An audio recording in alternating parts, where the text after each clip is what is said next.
Peace be to you. I am of the opinion that the change of Qibla or direction of prayer of the Muslims to the Kaaba in Mecca, Saudi Arabia did not happen at the time of Muhammad. Nowhere in the entire book of the Quran, Allah said to Muhammad directly, "I'm Allah, prostrate before the Kaaba in Mecca, whenever you pray to me." The words Mecca and Baika are mentioned only once each in the entire book of the Quran, which was dated over 100 years after the death of Muhammad in 632 AD. In fact, Yahweh God Almighty has his precedent law for the word Allah means oak, not the God. In Joshua chapter 24 verse 26, it is written, "And Joshua wrote these words in the book of the law of Elohim, and took a great stone, and set it up there under an Elah oak, that was by the sanctuary of Yahweh." Yahweh said to Moses, "I am Yahweh," for 71 times, and out of which 27 times Yahweh said, "I am Yahweh your God."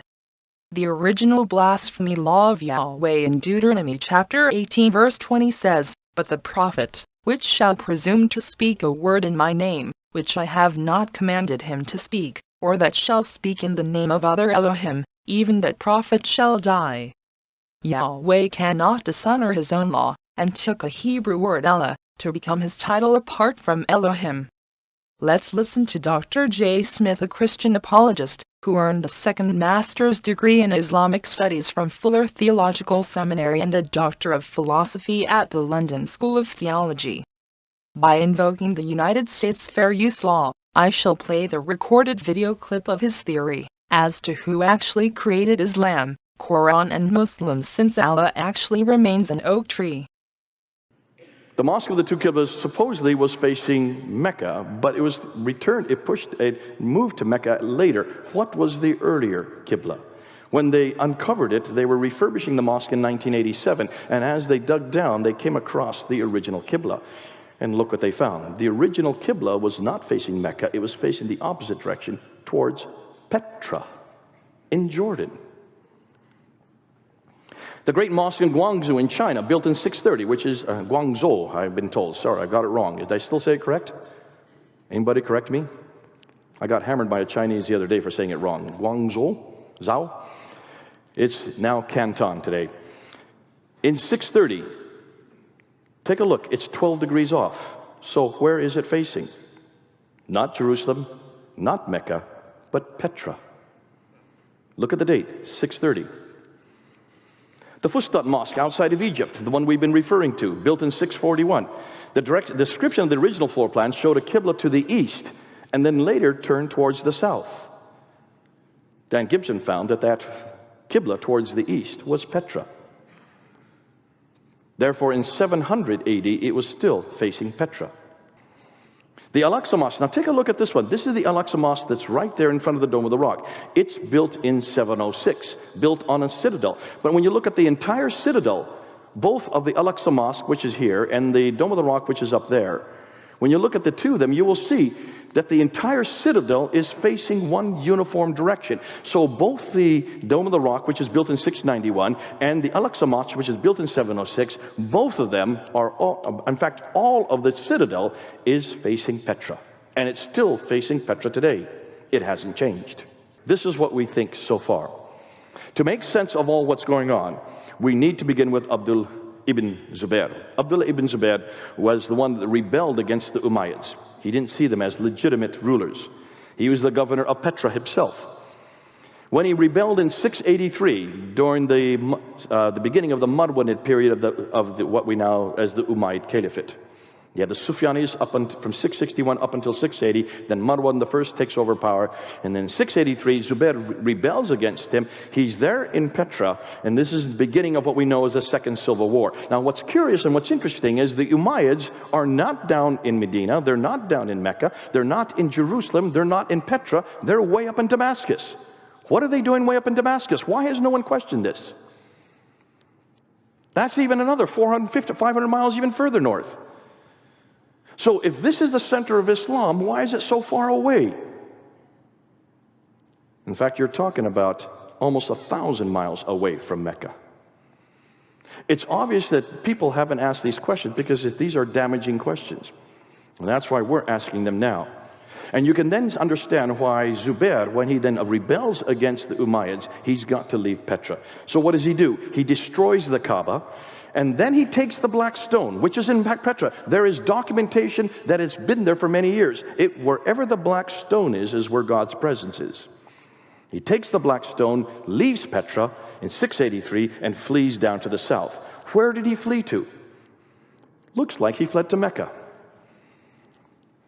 The Abbasids, meanwhile, who are headquartered up in Kufa and in Baghdad, further to the east, they do not like the Umayyads. They have always had a problem with the Umayyads. They then come alongside Zubair. Zubair is then killed by the Umayyads, and so therefore, you have two different groups who now have two different Qiblas. One towards Mecca and the other towards Petra. Now, let's now go back to Abd al-Malik, because this is where it all comes and it gets fleshed out. Abd al-Malik is the Umayyad Caliph. He's already having problems with Zubair. He's killed Zubair, in fact. He's got to establish his ascendancy. So what does he do? In 691, he plants a huge building right in the middle of Jerusalem called the Dome of the Rock. You've seen it, those who've been to Jerusalem. It stands out. It's a beautiful building. You can see it from all over Jerusalem, with that beautiful golden dome. That's built in 691. He needs to create an identity. He needs to create his own Arab identity. Now remember, when the Arabs who then took over the Sassanid world and also the Byzantine world, which they had done by 642. They had run over Basra, Baghdad, Damascus, Jerusalem, and Cairo. They took over these 5 great cities of Levant. They were all nomadic. They were not urban people. That's why they did not live in those cities. They lived outside the cities in garrison towns. But someone had to run the cities. Well, who are they going to let run the cities? They're going to let their cousins from the Abrahamic race, the Jews and the Christians, who were well educated. They were already living in the cities. So they let them run the cities. They became what they call mawalas or mawalis. As long as they ran the cities, the Arabs then benefited from all the produce. They didn't have to run it themselves, and they could continue to conquer. And that's why they then moved right across North Africa, all the way to Spain, and moved the other direction to India. They were busy conquering, and they kept the Jews, primarily the Jews and the Christians, to run what they conquered. But the problem is this. The Jews and the Christian had a prophetic line. The Arabs don't have a prophetic line. The Jews and the Christians were the ones from which all the prophets came to. Therefore, they had a strong identity. Where was there an Arab prophet? So by the time, 40 years later, by the time Abd al-Malik comes to power, he is known as the great Arab reformer. We've known this about him. Everybody knows him as the great Arab reformer. He is the one that introduces Arabic as the international script. Now, up until that time, all the caliphs had used coins. They had coins that were like the dinar that you see here. Take a look at the dinar. That's the Byzantine dinar at the top. And when you notice, you'll see the emperor with 2 retainers on either side. On the back side of the dinar is the Byzantine cross. The Sufyanis, or the Umayyads, take the same coin because they still want to use the same type of coinage. And instead of using the emperor, they put themselves, the caliph, with 2 retainers. On the back side is the Byzantine cross with the crosspiece taken off. These are all from the British Museum. So they retain images of themselves. Since when is Islam allowed to have any images? That's anathema, is it not? When Abd al-Malik comes to power, he has a coin like this. That's a coin of himself with a large sword, and there's the Byzantine cross, or half the Byzantine cross. He then throws that out, and in 691 introduces these coins. He takes off the images and introduces script. And what do you think's on that script? The Shahada. This is the first time we see the Shahada. This is the first time anywhere that the Shahada is introduced, in 691. Are you getting me? Are you following me? That's not all he does. He then builds the greatest structure of its day, the Dome of the Rock, built there in Jerusalem. But take a look at where it's built. It's not just built anywhere. Who controlled Jerusalem, and who's the great power that he's up against? The Byzantines. He's up against the Byzantines. He doesn't care about the Sassanids because they are pretty much destroyed and they don't have a common ancestry. But he does have a common ancestry with the Byzantines because they have the prophetic line. So what are you going to do? You're going to build the greatest structure in the history of mankind, slap it right there in Jerusalem, but you're going to put it up on a hill above the Church of the Sepulchre, which is the centerpiece for the Byzantines. There you can see the Church of the Sepulchre across the valley and the Dome of the Rock. It's built above it to get one-upmanship. Are you getting that? And then he faces the Dome of the Rock towards Petra. Where's the sanctuary? So now you've got the biggest building, the best building, but to understand what's going on, you want something that's larger and more prominent than the Byzantines, the holiest city for the Jews and the Christians. Therefore, why not build this in Damascus? Because he's building it where the Byzantines have their holy place. And he says, we have the next holy place. And this is where, of course, if we now ask any Muslim today, what happens there? They say, this is where Muhammad went in the middle of the night on the back of the wing holes called the Miraj that I introduced earlier, and that's where he went up to the seven heavens. If that's the reason why the Dome of the Rock was built, then why is there nothing written about it? Look at all the ambulatories. Go look at all the inscriptions on the inner ambulatories. That's the only original part of the buildings that exist today. The building has been destroyed and rebuilt 11 times. If you look at the original ambulatories, you will notice that there are inscriptions up there. Take a look at those inscriptions. There's nothing at all written about the Miraj. So what's written on them? Well, notice what's written on them. O people of the Scripture, do not exaggerate in your religion, nor utter not concerning Allah save the truth. The Messiah, Jesus, son of Mary, was only a messenger of Allah, and his word which he conveyed unto Mary, and a spirit from him. So believe in Allah and his messengers, and say not three. Cease. It is better for you. Allah is only one God. Far as it be removed from the transcendent majesty that he should have a son. Surah 4, Ayah 171. This is the first Quranic material we can find. The first Quranic material is introduced on the Dome of the Rock. That's Surah 4, Ayah 171. Who is it against? Jesus, the Trinity, his sonship. It's against us. Praise be to God, who hath not taken unto himself a son, that's against Jesus, and who hath no partner, that's against Jesus being the partner of God, Surah 17, Ayah 111, and then Surah 112, there is no God but God. There's the Shahada, there's the beginning of the Shahada. There is no God but God. He is one, he has no associates, that's against Jesus Christ. Say, he is God the one, God the eternal begotten, besought of all. He begetteth not, nor was begotten, that's against Jesus Christ again, and there is none comparable unto him. Muhammad is the messenger of God. That's the first time Muhammad's name is introduced. That's the first place we find Muhammad's name. And it's introduced on the Dome of the Rock. And it's introduced on the coins the same year. Are you following what's going on? So they displace, they attack Jesus, and they introduce Muhammad. He then replaces Jesus on the Dome of the Rock. Now, at the same time, we have the protocols, the caliphal protocols. This is done by Yehuda Nevo. Yehuda Nevo noticed that all the protocols from the Sufyani period of the Umayyad Caliphate, from 661 all the way up until 680, up until 685, there is no Bismillah, there is no reference in any of these protocols. These are the official documents of the caliphs themselves. When you look at these official documents, there's no reference to Muhammad, there's no reference to Mecca, there's no reference to the Quran, and there's no reference to people called Muslims, and there's no reference to a religion called Islam. Those are the 5 things that these caliphal protocols should be replete with. They don't exist on any of the protocols until 691. In 691, Dr. Neville says, overnight they are introduced into the protocols. It's done overnight, and Muhammad's name is introduced at that time. The Shahada is introduced at that time. So here you have it being introduced on a building, on coins, and on the caliphal protocols, all in 691. He replaces all the images and replaces it with Arabic script. So once he introduces Muhammad, he then needs a revelation, because every prophet has to have a revelation. That's why now, and we're going to do work on this more tomorrow, so I'm not going to unpack it much today. When you look at the earliest manuscripts, they only begin to get introduced at this period. The earliest material that we have on the palimpsest that I'll introduce tomorrow are from the time of Abdul Malik. But then they get changed by the time his son comes around in 705.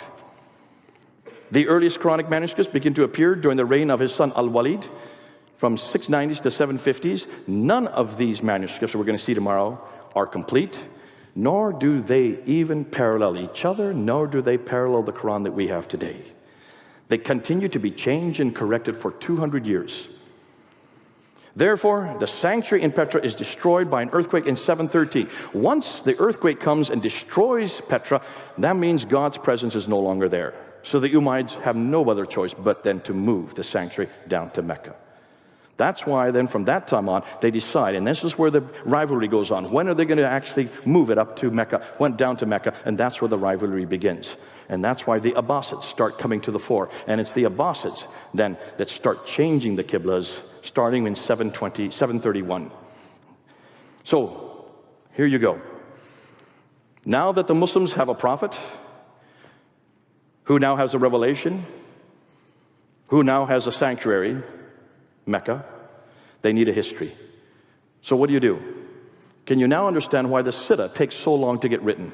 Why it only is introduced, not in 765 by 765 by by Ishaq. Interestingly, we don't have Ibn Ishaq's material. It's all been destroyed. Which stands to reason. Looks like they destroyed everything that did not agree with the canonized text. And that's why finally Ibn Hisham writes it down. But Ibn Hisham makes it very clear that he threw out anything that he disagreed with at Ibn Ishaq. And he finally finalizes it in 833. So it takes him to 833 to finally write down the story of this prophet that was introduced in 691. It takes them another 40 years to then introduce his sayings. Can you then understand why he was given 600,000 and he whittles them down only to 7,397? He throws out 98%. Can you understand why he had to do that? Because that's where the censoring comes in. And that's why it makes sense now that this does not happen over a 22-year period like Muslims would like to tell us. What's happened to my PowerPoint here? So they now have a history. The Siddha is introduced in 833. The Hadith is introduced in 870. And the Tafsir, then the commentaries on how to understand the Quran, is introduced in 923, the 10th century. By the 9th century, they now have a book, the man, the place, and the story. And a new religion is formed and growing, yet not within a mere 22 years, but evolving over 200 to 300 years. How am I doing on time? I'm just concluding here. New books are being published which question the classical account of Islam's beginning. The questions we're asking is, why are the no Muslim sources for 200 years? Why do the claims they make not fit the historical record? Why are the geographical references so few and confusing? Why do they all seem to be much further north? Why are there so many references to vegetation which wouldn't exist in Mecca? Why is Mecca not mentioned until 741 and not included any map until 900? Why is Mecca not even on the international trade route? Why do all the Qiblas face Petra for the first 100 years, then are confused for the next 100, and aren't standardized to Mecca until 822, that's 200 years too late? Why is Abdul Malik's role what is Abdul Malik's role in all of this? Does a nascent Islam really begin with him? Since much of what we know about early Islam is in doubt, since much of the Quran is also in doubt, since nothing is known of Muhammad until the 7th century, or Mecca until the 8th century, or his story until the 9th century, hundreds of years and hundreds of miles away, can we conclude that Islam is nothing more than a later redaction, possibly, I would say, begun by Abdul Malik, but I want to change that. I would also say that there is a political competition going on between the Umayyads and the Abbasids. And that's why Petra was finally discarded and Mecca was then included. But by that time, the Quran had already been written. That's why they couldn't excise all these geographical locations. That's why they couldn't take out all these references to Ad, Thamud, and Midian. They weren't able to do that. Can you see why? They should have done that in the 7th century before they even started writing the Quran. Too late. We've caught them hanging. And that's why it's so difficult to support Mecca. Can you now understand? They have the wrong man at the wrong place, doing the wrong thing at the wrong time. Now what about Jesus? We know where Jesus was born in Bethlehem. We know where Jesus grew up in Nazareth. We know where Jesus died and went in Jerusalem. We know what Jesus did for the last 3 years. We know that from the eyewitness accounts, according to Matthew and John. We know from hostile accounts, Thales, Tacitus, Josephus. We know when they were written down between 50 to 60 years. Few people doubt his historicity. Thus, we have the right man at the right place, doing the right thing at the right time. Ooh, I love Jesus. And can you see why I love the Bible? Can you imagine if we had the problems that Islam has? How would we even debate what he did and what he said? With this kind of material now coming to the fore, and this has just been out just 1 month. Can you see, from here on out, we're just going to be asking these same questions. And that's why I love history, because the more they scratch, the more they find. The more they find, the more we shine. The more we shine, the more they whine. Oh, how sublime. Thank God we don't have this problem. See, everything that I've said tonight, today, all this material that we're now using against Mecca and against the Qibla and looking at all the problems between the Umayyads and the Abbasids, have you noticed this has all been foisted against Christianity? We've had it since the 1800s, and we had the documentary hypothesis. We had enormous amount of criticisms, of redacted criticism, source criticism. We've had all kinds of criticism against the Trinity and the person of Jesus Christ. We've had it for about 150 years, and we've answered every one of them. One of the best men I know, Sam Shamoun, can answer everything about Jesus Christ. But then we have not taken these questions to Islam. We are just now starting to focus these kind of questions. Redacted criticism. What have I done today? I've just been doing source criticism, redacted criticism. I've been doing historical criticism, a little bit of literary criticism. It's not very difficult to do what we're doing here. Every one of you can do this. We're now doing it in London. This is all going up on YouTube. It's starting to really hurt the Muslims. They don't have an answer for it. See, when this was brought out in Tübingen there with Wellhausen back in the 1800s, it decimated the church by 1905. By 1905 in Europe, all the churches were destroyed, most of the churches, not all, because of Darwinianism and because of historical criticism. Now, we've learned to find all these material. That's why we have a great museum tour called the British Museum Tour in the British Library. If you come to London, we're going to take you on it. In 3 hours, we will show you artifact after artifact stolen by the British, put into that building so we could look at it, that shows you exactly how 1st and 2nd Kings, 1st and 2nd Chronicles, 1st and 2nd Samuel can be historically proven. We have names, dates, places, and people all right there in front of you to show and support the book of Genesis, the book of Jeremiah, the book of Isaiah. It's so good to be able to say that, because we've done our homework. Where are the Muslims going to go to find these kind of objects? Where are the artifacts to support Mecca, when they can't even find any ruins below those skyscrapers? Those skyscrapers are digging up nothing but sand. And that's exactly what Islam is built on. Nothing but sand. Thank God we're built on a rock. And that's why the rocks, if we don't cry, the rocks are going to cry out for us. And that's why we just need to fall back in the safety of our Lord Jesus Christ and know that He is putting the rocks in place and putting the tablets and the murals and the stelas so we can support what we know. And that's why I love my Bible. And that's why I love Jesus Christ. Good. Any questions you may have?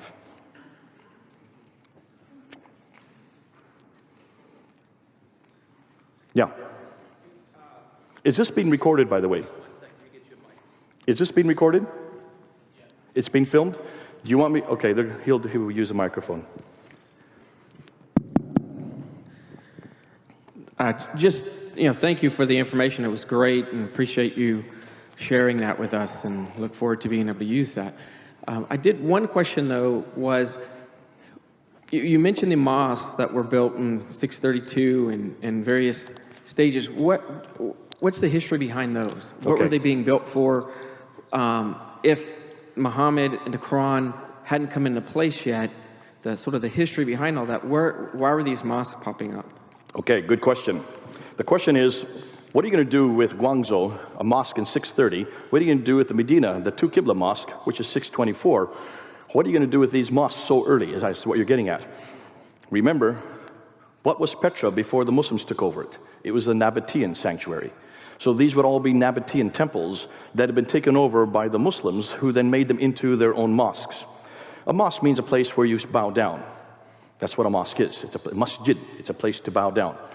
And therefore, it was created by these early ones. The ones before the Muslims took them over would have been temples to the Nabatean gods. And what's interesting, take a look at the Nabatean gods.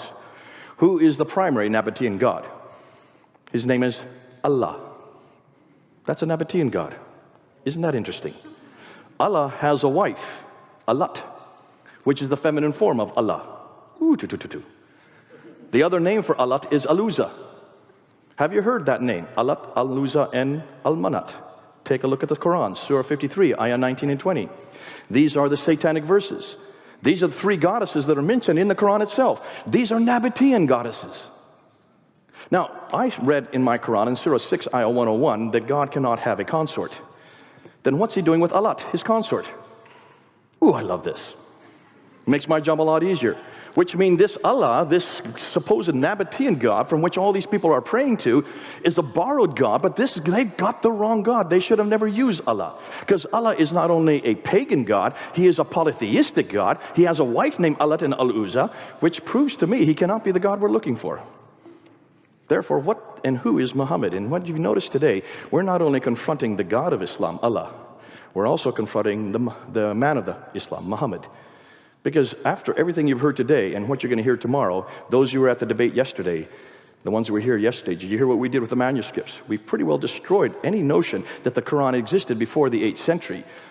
And if the Quran it doesn't exist until the 8th century, then who in the world is Muhammad?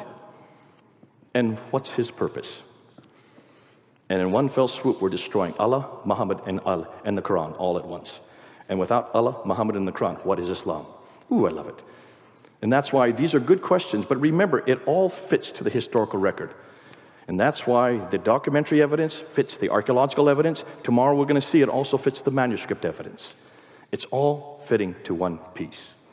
And that's why I would say these mosques were temples, which then became mosques, but they're all facing Petra, the Nabatean kingdom, where Allah comes from.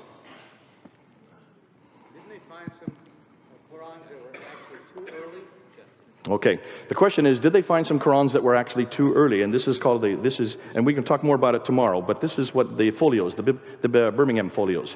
The date on those folios, there's just 2 pages. They actually come from the Petropolitanus manuscript, which is in Paris, in the Bibliothèque Nationale in Paris. Those 2 folios were dated from 568 to 645. So it's a 77-year period because it's carbon dating, which is very inexact. If it's 568 to 645, you've got a real problem. Because when this was ballyhooed last July all over the internet, they didn't stop to think what they were saying. And many Muslims did not say anything. Did you notice? A lot of Muslims were quiet.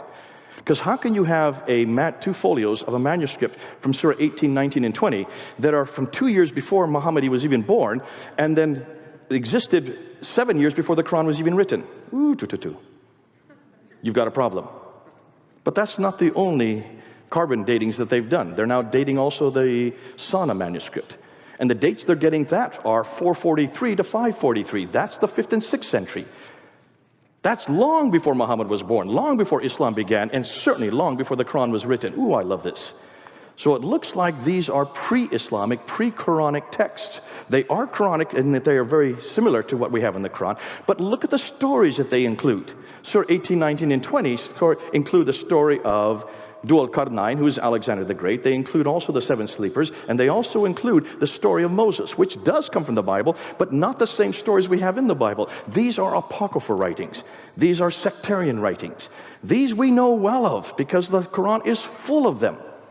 And it's these writings that you find in these folios. Now, let me just say, however, be careful of carbon dating.